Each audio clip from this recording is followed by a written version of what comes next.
In the news this week, the High Court rejects a case calling for assisted suicide to be legalised. Britain's abortion laws are labelled discriminatory towards disabled people, and a mother says she is so thankful that she chose life for her baby. Hello. The High Court has ruled against a man who is seeking to change the law on assisted suicide. Noel Conway, a 67-year-old man, wants doctors to help him commit suicide because of his terminal illness. Two High Court judges ruled against Conway, but one, Mr. Justice Charles, found in his favour. The decision was welcomed by pro-life organisation Care Not Killing. The Christian Institute spoke to Alistair Thompson, a spokesman for the group. This was a case that sought to challenge and usurp the authority of Parliament. Parliament has debated this issue a number of times over the last decade, and indeed just 18 months ago, by 330 votes to 118, Parliament said we do not want to change the law on assisted suicide, we do not want to change the law on euthanasia, we believe and understand the dire consequences of changing the very simple and clear position, which is we do not support the termination of someone's life just because they are terminally ill, depressed, elderly or disabled.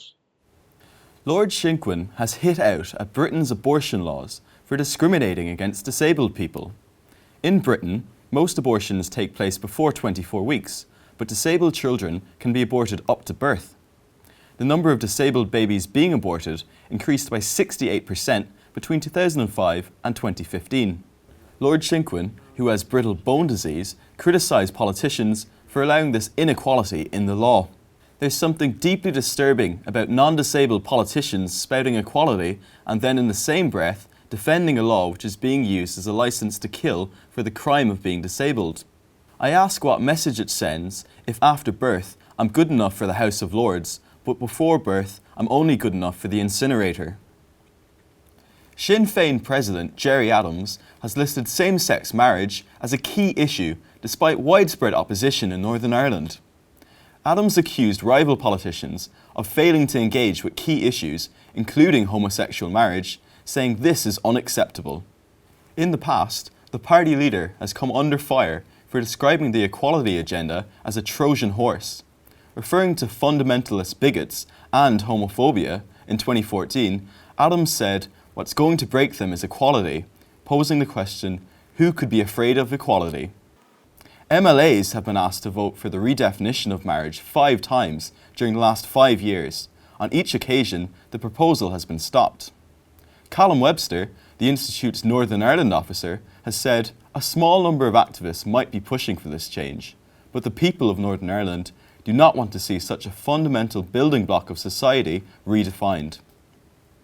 And finally, a mother who was told her unborn child would die has said she is so thankful she did not have an abortion. Sandra Notman was told her daughter would not survive after being diagnosed with a serious kidney disease.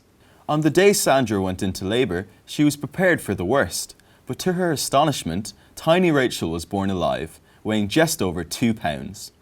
After the delivery, when the midwife said her daughter wasn't dying, it was surreal.